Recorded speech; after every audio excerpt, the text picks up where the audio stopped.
अस्सलामुअलैकुम and welcome to my channel. उम्मीद है कि आप सब ठीक होंगे। आज के ब्लॉग में मैं आप लोगों के साथ अपनी मॉर्निंग रूटीन और बहुत ही ज़बरदस्त सीख कबाब की रेसिपी शेयर करूँगी।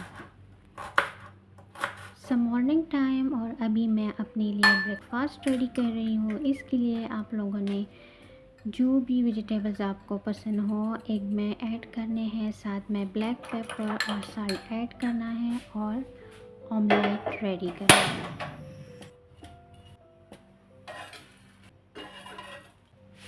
पैन को देसी घी के साथ ग्रीस करके मैंने ब्रेड को टोस्ट कर लिया है।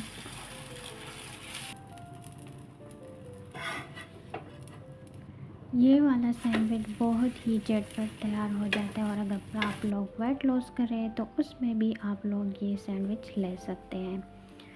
बस अभी मैं ब्रेड पे केचप लगा के थोड़ा सा वेजिटेबल ऐड करके ऑमलेट ऊपर रख दूंगी और हमारा मज़ेदार सा सैंडविच रेडी हो गया है। इसके साथ मैं अपने लिए बना रही हूँ कोल्ड कॉफ़ी और ये मेरा ब्रेकफास्ट रेडी हो गया है।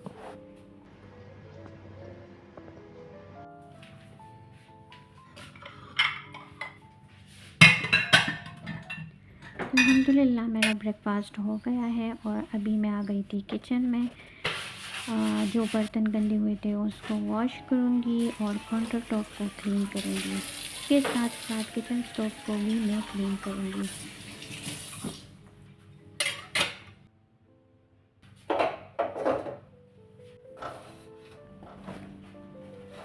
रात को सारे काम ख़त्म करके मैं किचन की डीप क्लीनिंग करती हूँ। इस टाइम पे या दिन के दौरान जब भी किचन में कोई काम करूँ तो साथ साथ साफ करती रहती हूँ।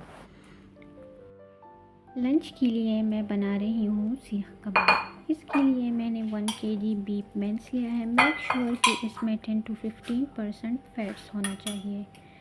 साथ में मैंने 2 to 3 ओनियन चॉप करके उसका पानी अलग कर लिया है, वो ऐड की है।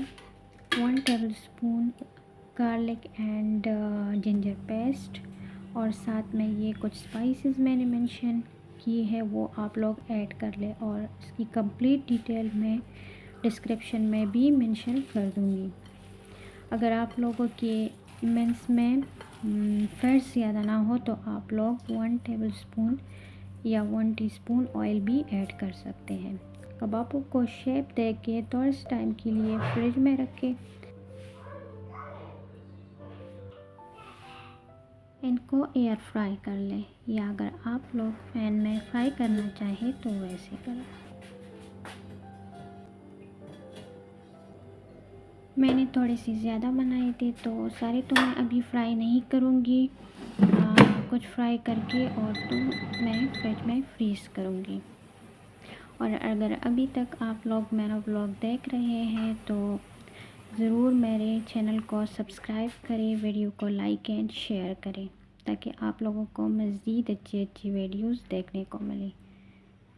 और व्लॉग देखने का बहुत शुक्रिया।